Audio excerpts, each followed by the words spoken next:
Okay, so the Bench Mob top 10 rankings will continue. The show goes on. We've done our centers, we've done our power forwards, and now it is time to do our rankings for the top 10 for the small forward position. When we look at the small forwards, some of the best players in the league, obviously, LeBron, Tatum, Kawhi, Butler, Paul George. There's so many guys who are just top tier NBA players, and they all come from the small forward position.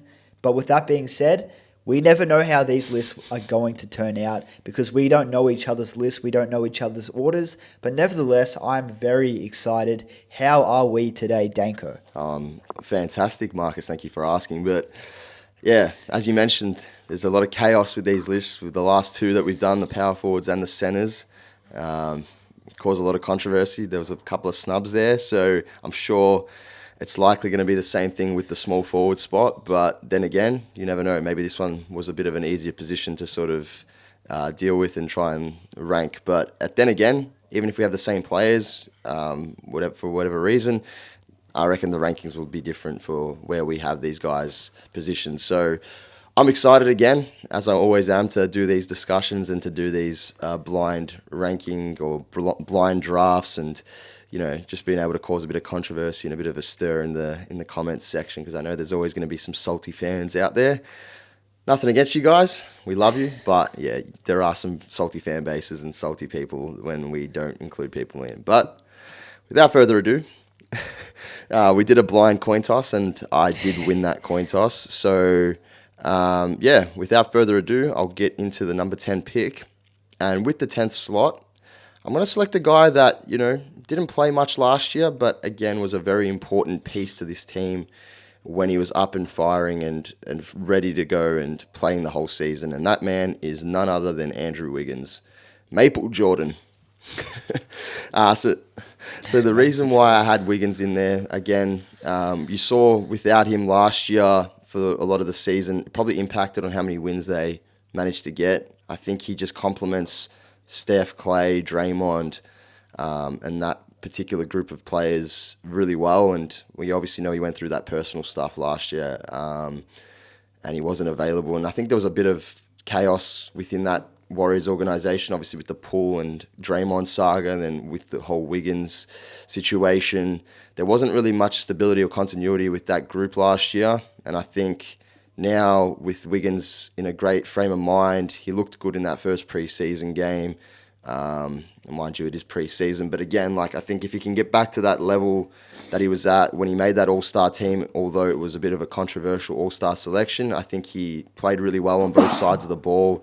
He's a really, really important role player, much to the same degree as a guy like Aaron Gordon at the Denver Nuggets. I think he knows what his role is now. Once upon a time was considered like a potential star in this league, but he sort of tapered off, and he's just a really, really important role player on a championship team. And I think, with that being said, he's definitely in my top 10 for that reason. I think just what he brings on both sides of the ball, his great three-point shooting, which was once upon a time a question mark of his. That's the reason why I have him on my top 10 list and why he's number 10 and why I haven't put him any higher, because there's still question marks about whether he can get back to that championship level of play that he did show a couple seasons back. But I think, if you can have a full year, there's no reason why he can't be higher on this list either. Yeah, no, I love the pick, more than justified. I feel like as NBA fans, we're almost quick to forget when someone has a good season, and then when they have a down season, it's just the common thing, you tear them apart. And it's probably the worst thing about NBA, I guess, fandom community is that, because Wiggins, although he's had some challenging seasons and he's averaged 20 to 25 a game almost, not shooting the ball efficiently, everybody would take the negatives out of his game. And then he has that championship year at Golden State and he sacrifices his role. He becomes a great two-way player, and people are like, oh, he's so overrated. He doesn't even score that much. But to me, Wiggins is just, he showed that he cares about almost sacrificing his role, or he has in fact to better the team. And that's what makes him so valuable, is because there's not many guys in the league who are willing to almost do that. So I love that pick. With my 9th overall pick, I will be selecting Franz Wagner. I feel like this guy, he just took a huge sophomore leap from 15.2 points per game to 18.6. He showed that he can play make without the ball as well. 3.5 assists as a small forward, playing next to Banchero, playing next to Fultz. That is pretty impressive. And then besides that, I mean, he's a 6'10" shooting guard, small forward shooting guard, I guess you would say. Extremely versatile, plays like a small guard, but then has the athletic ability to impact the game on two ways. Shoots the ball well, doesn't really turn it over too much. I think he's just a really valuable player, and I think people overlook his talent because maybe he's Orlando Magic's franchise cornerstone moving forward with Paolo, or maybe they both are, or maybe he is more so than Paolo. We just don't even know because this guy's potential, it's through the roof also. Yeah, no, it's a great pick. I had him at 10 with this list originally, but I thought, you know what, I don't want to have anyone snubbed, and I knew you rated him highly, so I was like, you know what, I'm going to be conservative. I'll switch Wiggins and Franz up here. Yeah. But, yeah, you could either interchange him from 10 and 9. I think he sort of, last year was his sort of mild kind of a breakout. He sort of improved on his numbers from his rookie season, but I think he can take another step up this year. And I think with that experience that he had playing for Germany in that World Cup winning side, albeit he was a little bit obviously injured throughout that campaign, I think he played some really big games or had some big moments in those games where they obviously got over the line. And for a guy like Franz Wagner, that's going to just bring an immense amount of confidence to him this coming season. And he's got that versatile skill set that you look for in an NBA wing now, a guy that can shoot the three, put the ball on the floor, facilitate, get to the rim, three-level scorer, and he's got the defensive potential as well. I think with his size, there's no reason why he can't be at least a serviceable defender in this league. So, yeah, very justified pick, and so far I think we're on the right track with who we've got on this list. With the 8th pick, I know, this might be one of the picks where we could have him anywhere from the next 2 picks, or even 3 picks onwards, but I thought this was a conservative one only because, again, it's a little bit unproven from what he can do as the primary guy, and that guy is none other than Mikal Bridges. I know that some people might have him higher, but the reason why I have him at 8, although he's a great 3-and-D player and obviously can play both sides of the ball, he's proven that on the Phoenix Suns. And even last year, obviously, when he got traded, there was talks about whether, Brooklyn got enough back in that trade for KD. But at the end of the day, you saw how much worth both him and Cam Johnson provided to that Brooklyn Nets squad, and with all the picks that they did get. And it's almost, if they don't win a chip this year, the Phoenix Suns, Brooklyn definitely won that trade. But the only reason I have him at 8 and why I didn't put him any higher was because there was some question marks about whether he can be your number one option.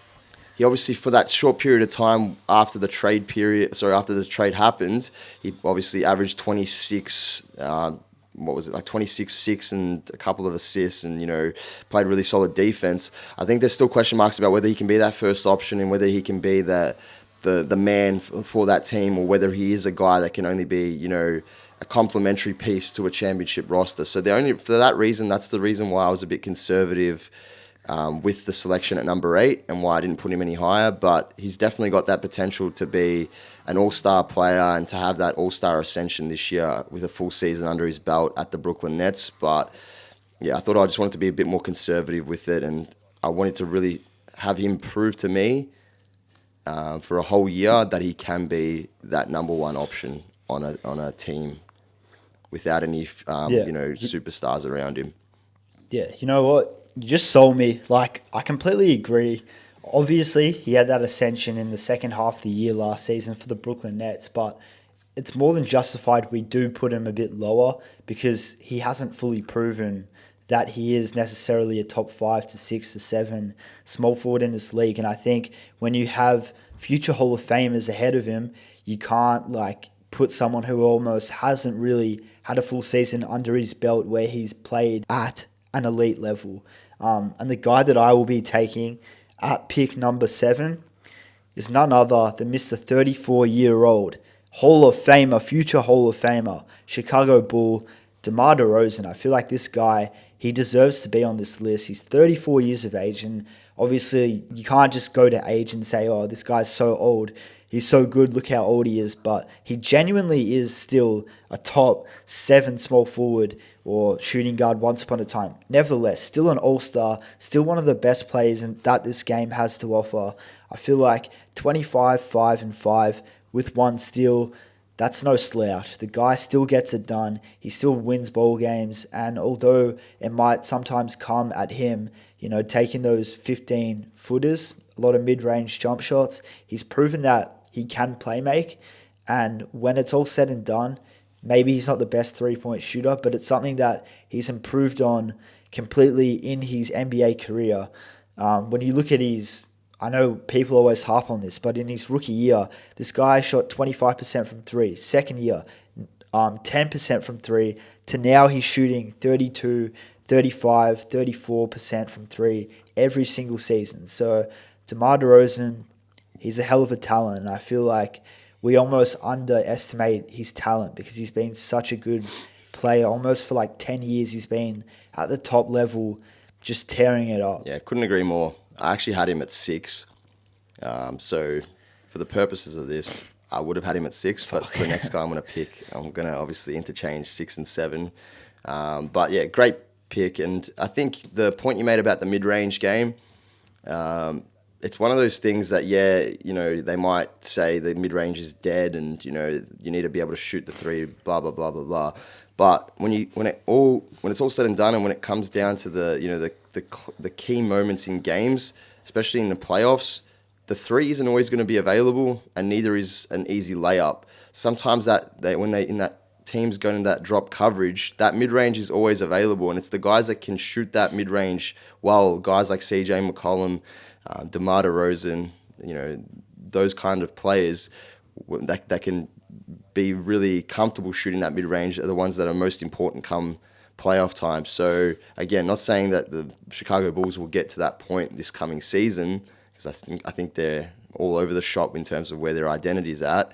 But a guy like DeMar DeRozan on any championship sort of team or, a playoff contending team would be really, really vital, even if he doesn't shoot the 3 ball well, because of that dangerous mid-range game that he has. And he's made a living off it, and that's his game, and he feels more comfortable shooting that. I'd rather him taking those shots than taking 10 threes a night and, only making 3 of them. If you can continue. Yeah, and it's shown that they can win. So, if you go into the Eastern Conference Finals and he's the main, piece leading them to that feat, you just can't deny greatness 100%. when you see it. And it was that funny comment, I think, when Luka was at on the All-Star game alongside DeMar, and he's like, have you ever missed a mid-range shot in your life? He makes a good point though, because honestly, he's so deadly from it, and yeah, I think no matter how old he continues to get, obviously as the seasons get along, he's 34. Yeah, he's still got a great game, and I that? think he's still got so much to give to any franchise, whether it's the Bulls or whether whatever they decide to do going forward in the future. I still think he's a really, really important piece on any team would be lucky to have him. So yeah, justified selection. But with the 6th pick, the guy that I had at number 7 on my list is the New Orleans Pelicans, Brandon Ingram, baby KD. Once upon a time, they compared him to KD, but yeah. I think with this guy, I don't know. I think he can really reach his potential and, play even greater than he is at the moment in terms of, the production. But I still think it's justified having him at that 6 or 7 slot because, what he can do in terms of facilitating. He's a great, mid-range shooter as well. Another guy that can shoot the mid-range quite well. But yeah, all in all, I think the only question mark with him being this high is when Zion returns, is he going to have the same touches?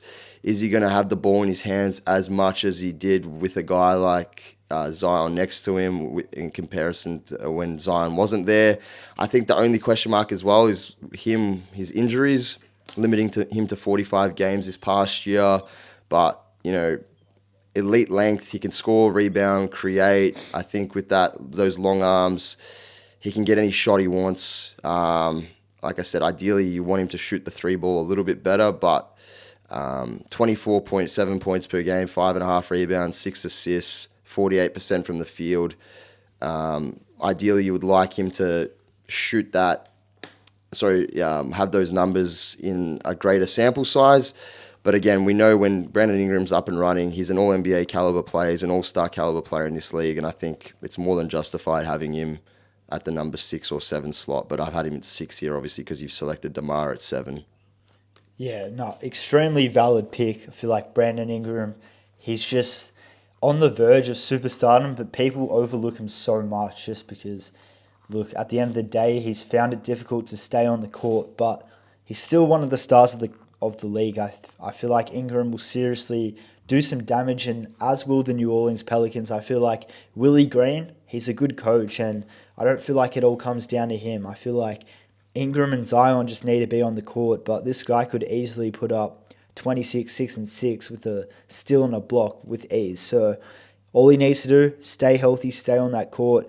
He's proven to be a playmaker, and yeah, I feel like they're in need of a point guard. They don't know if Dyson or Kira Lewis is the guy, but while in the meantime, Ingram could certainly fill the void, and he's proven that he can play point guard. So he's very valuable to them, and I feel like he's what pushes them over the edge to be real championship contenders.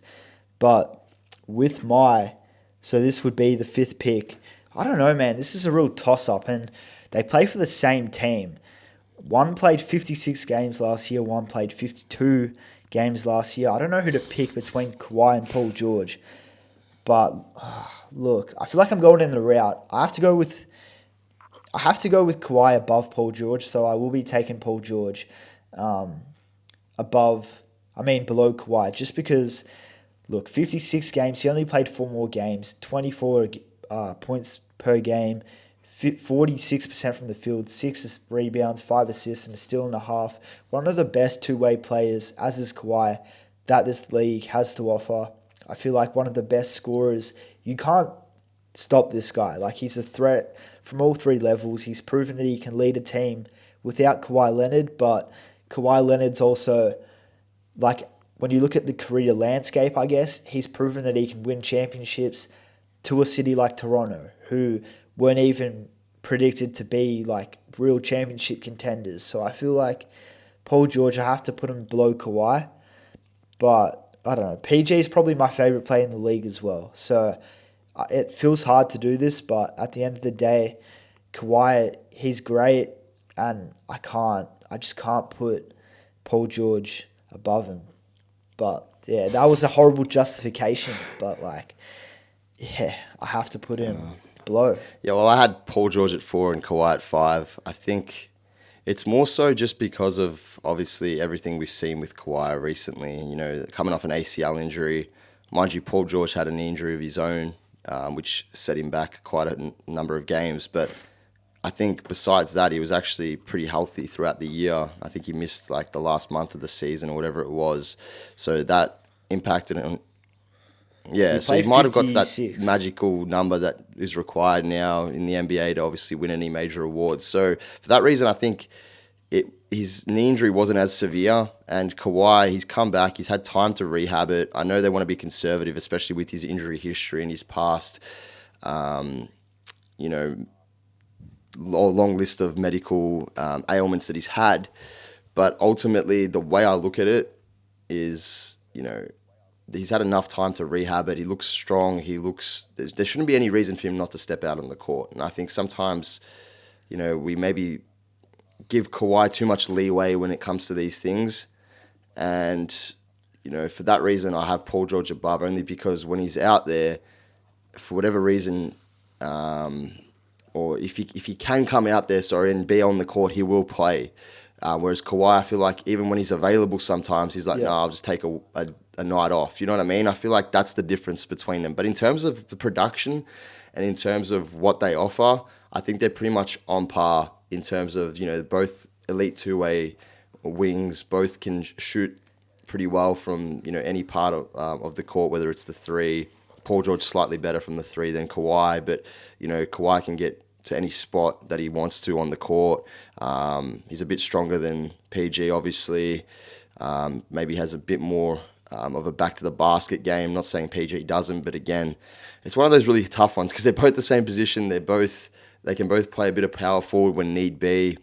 They're both on the Clippers, so and they're both pretty much a similar kind of player. So no matter where you put them, either if you put Kawhi or a PG at 4 or 5, you kind of, I feel like you can't go wrong either way. But yeah, I mean, I feel like that's fair. And Kawhi has won a championship in the past.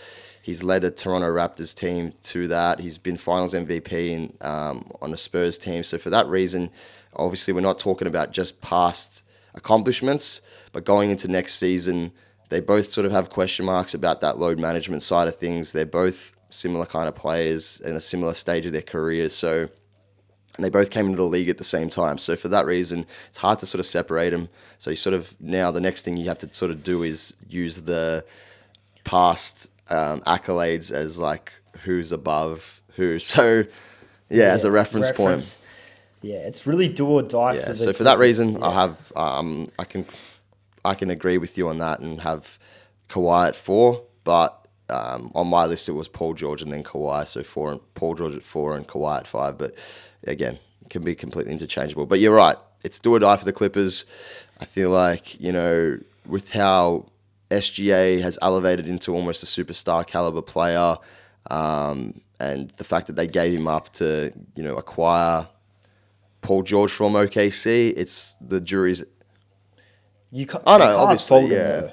Like, and PG was at that point in time, you know, on the same level as an SGA, if not a better player. You know what I mean? So you obviously have to take that situation with a grain of salt and understand where the Clippers were coming from, and they wanted to compete and step out of the shadows of the Lakers and not be the little brother anymore. But it hasn't worked out for whatever reason, obviously injuries and, you know, situations, etc. But nonetheless, that's the reason why we have Kawhi and PG at 4 and 5. So yeah. But yeah, without further ado, I'll let you go with number 3. I don't know, that justification was a bit weird, not gonna lie. It was tough to justify them, but yeah, it's really hard to justify either of them. I found it really hard to justify Kawhi, and it's just because, like, I feel like it's almost, they're not the same player, but in a sense they bring the same thing. They play the same position, two-way players, aren't really staying healthy. It's like it all relies on both of them. Like there's no alpha. I feel like they're both alphas, and it's just one of the rare scenarios where it's like so difficult. But you at home in the comment section, if you have made it through to this point in the video, comment down below who you would take, Kawhi or PG. And it's not a big deal. We don't need to make this like a fight or anything, but you know, may as well, just to get a bit of a gist. I was just gonna say, if there's any case where that could be made to have a 4A and 4B, this would be it. But that's all I wanted to say, because the same thing I had with the, you know, Sabonis and Bam Adebayo situation, the centers, I think that's as close as a 4A, 4B situation as you can have in any of these lists. But sorry to cut you off. I'll let you continue now. Sorry, brother. No, that's all good. With the 3rd overall pick, we're going to have to go on the route of none other than Jimmy Butler. I know, obviously, people like, it's either Himmy Butler or people absolutely hate this guy because he's not necessarily the same play he is in the regular season to the postseason. But this is an all year round thing. And when it's postseason, Jimmy comes to play. We all know that. He's been in the finals twice now. Killer instinct, great two-way player. What's there to say about Jimmy Butler? I mean, he scores the ball well. He makes well. He can play point guard through to like small forward, rebounds well, gets steals. There's literally no flaw to a guy like Jimmy Butler. And although he didn't get his co-partner this season in Damian Lillard, the Miami Heat are certainly going to have their eyes on bringing back a championship to the city, as they always do. Does he have the team to do it this time around? We don't know. Will Tyler Hero have that ascension? We don't know. But one thing that stays the same is Jimmy Butler can ball. So, yeah, that's my justification. I don't think we really need to get too in-depth with it, but just know that Jimmy Butler, he's that guy come postseason. Yeah, I had him at 2, but I think 3 is pretty fair. I've got a little controversial thing here. If Jimmy Butler wasn't as solid a playoff performer and hasn't turned into a superstar come playoff time, would we almost arguably have him lower and almost outside the top 5 based off all the other guys? Yeah. Because Yes, 100%. But winning plays a huge part in this. Like, if Jimmy Butler was not going to the finals or not winning, there's no way. I don't think I would take him over. Who have we picked? So we got Wiggins, France, Mikal. I think he would be in that maybe 7 spot where DeMar DeRozan is. But I think he would be below Brandon Ingram. I think he would be in that type of tier. And a lot of fans, I guess, still rate him in that tier. They don't put him as high as we might put him because they look at his regular season and they think it's just like a joke or it's almost luck. But nah, if you know how to win, you know how to win, and that's honestly the key contributor to being high on a list. Because yeah, a lot of these guys get labeled as empty stats players, but that's kind of what it comes down to. A lot of it revolves around winning. Yeah, when it's unless they're young and they have upside and they have potential. But besides that, no, winning's a key contributor. I'd almost rather have him coast through the regular season knowing that you're going to get that postseason Jimmy Butler and, a guy that has that dog in him and wants to win at all costs. So, yeah, I'd almost take that over a guy, like a Joel Embiid, a regular season merchant who obviously wins MVP, scoring titles and stuff like that, but then goes missing and, cries about it and starts blaming his teammates and all this sort of stuff. Damn, I'm going in on Joel Embiid, but fuck it. He's a coaching blaming merchant. Blaming Ben Simmons, all this sort of stuff. It's like, I think that's a very narcissistic behavior. But that's what I love about Jimmy. He doesn't make excuses. If he has a shit performance, he owns it, and he knows where he's at in terms of the playoff performances. If he's had a good game, and when it comes to regular season, he knows that like he can just get by with doing enough. Yeah. But enough of Jimmy Butler, enough of the Joel Embiid slander. Moving on to the second pick, and I know this one's going to hurt you, Marcus, as a Lakers fan, but I'm going to have to... I feel like it's justified. I'm going to have to take LeBron. As much as I do think he still has that number one, stat line, that number one player ability, we did see that he did miss a bunch of games this past year. And when he was playing, God, he looked good. Even for a guy in year 20, incredible. And the fact that he's going into year 21 and his career is older than some of the rookies coming into the NBA this year is just remarkable. And for that, I can always respect LeBron. And I can always praise him for his longevity and being able to play at this consistent level for as long as he has. And obviously broke the scoring title last season. But there were signs of, father time catching up to him a little bit. He looked like, in terms of certain injuries that he could previously get over, or little niggles in his body, whether it be, those ankles or whatever, like knocks that he took. I feel like it took him longer to recover. Maybe that's him being more conservative with his body. Maybe he obviously understands his body is not the same as it once was, even though, by looking at it, you'd think, great, this guy's in his first season in the league. But nonetheless, for a guy to still average 29, 8-8, pretty much throughout his whole career, and like he's done since his second year in the league almost, it's incredible. And for it to be a guy in year 20, when you see guys in comparison who are going into their 21st season, how bad their numbers were and what LeBron is entering this season with, you can't take that away from him. And I think for that reason, I have him at number 2. And like I said, you can argue the case that he's number 1, but with the guy who I know you're going to pick at number 1, based off me picking LeBron at 2, it's justified that he takes the number 1 slot, and he's sort of changing the guard as such, even though LeBron really wouldn't want to admit to that. I mean, at the end of the day, if I wasn't a Lakers fan, I'd probably take this guy at number 1. And that guy at number 1, you guys at home know who it is. It's Jason Tatum. I mean, this guy probably had one of the most underrated seasons ever that didn't really get recognized as a MVP candidate. We looked at Jokic and Embiid and Giannis as the 3 guys, but Jason Tatum put together a phenomenal season. 30 points per game, around 9 rebounds, 5 assists, a block and a steal. We all know that. 35% from three, 47% from the field, 85% from the free throw line. One flaw in his game that I guess you could highlight is he might not get to the free throw line enough, but I think he kind of fixed that last season. He got there about 8.4 times a game throughout the season. So you look at that, you say, oh, maybe he is improving. He's added a bit of bulk to his frame as he always does, and I think he's just bound for greatness. You can't deny it when you see it. He's an insane talent. I think he's overtaken guys like Kevin Durant, and now LeBron is the best small forward, and potentially you could argue if he does run home with the MVP award, he could be the best player in the league this year.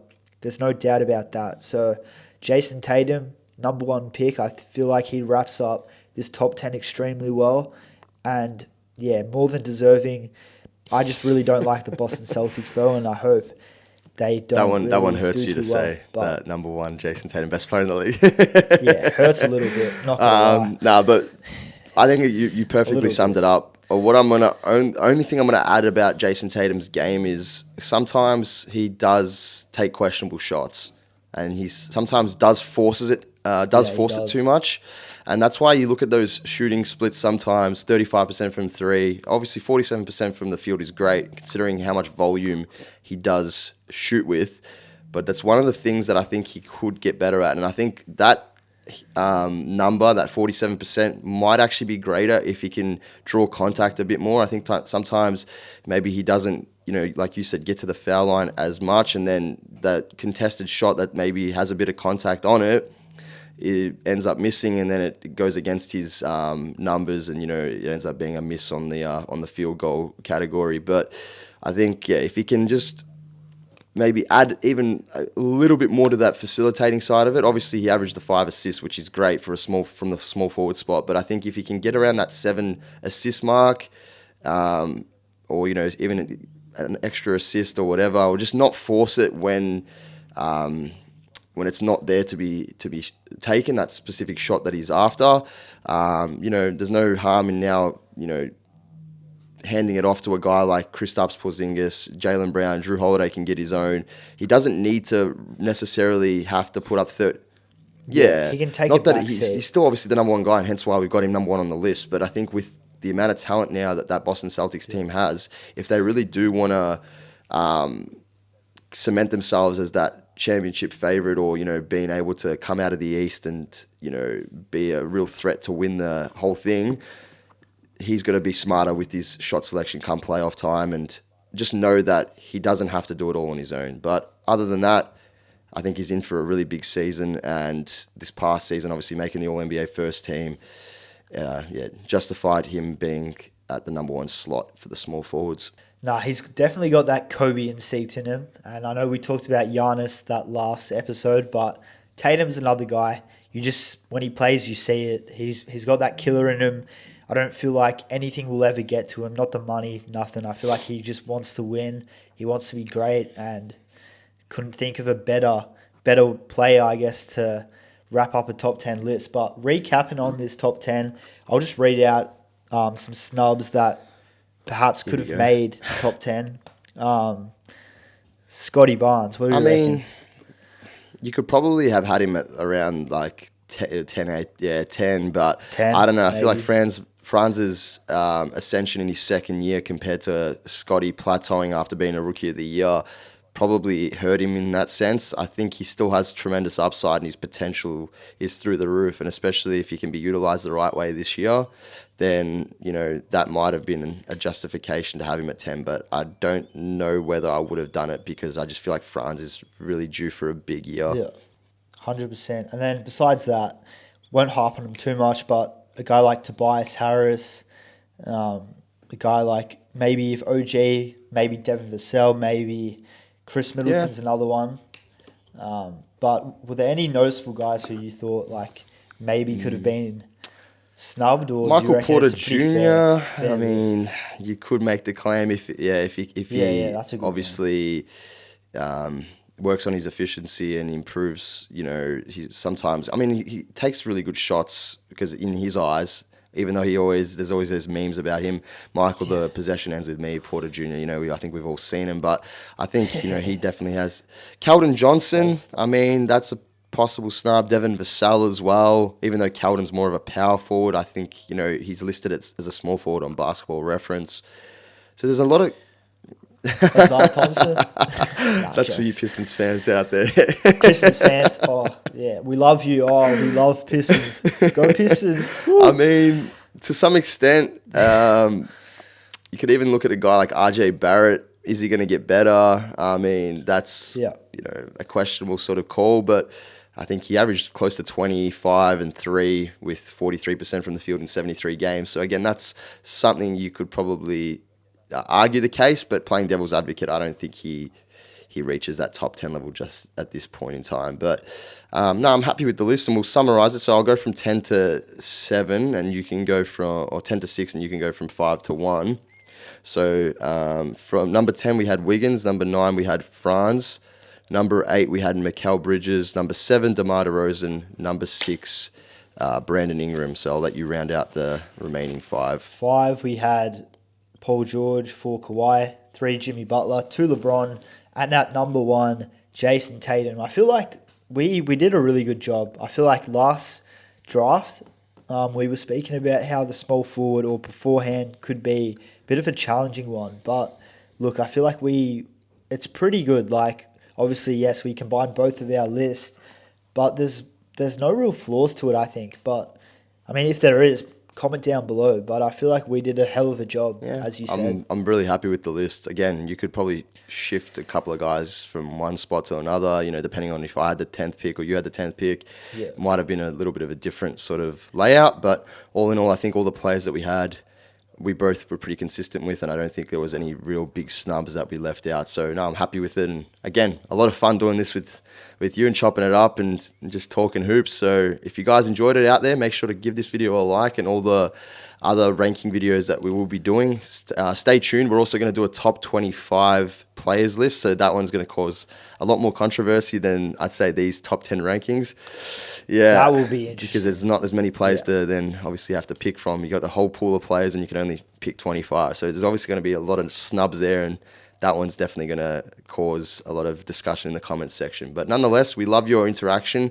We love any comment, positive or negative, preferably positive. But I mean, at the end of the day, if you want to leave any negativity, we're all about that. We're all about that life. We're all about that life. We want the smoke. Bring the smoke. We love it. But yeah, stay tuned for more videos.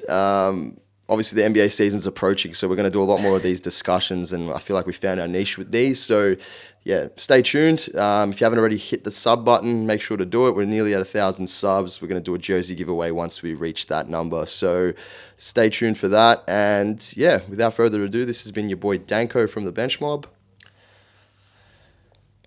This has been Marks from the Bench Mob. Appreciate you guys staying this long in the video. But, hey.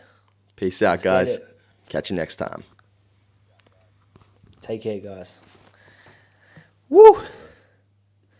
Hello, yes, you at home. This is Commissioner of the NBA speaking to you, Adam Silver. Here's a message in courtesy of Bench Mob in collaboration with the NBA Store. When Bench Mob hits 1,000 subscribers, they'll be giving away a free NBA jersey to a lucky subscriber. So just do all the things listed on the screen. Goddamn.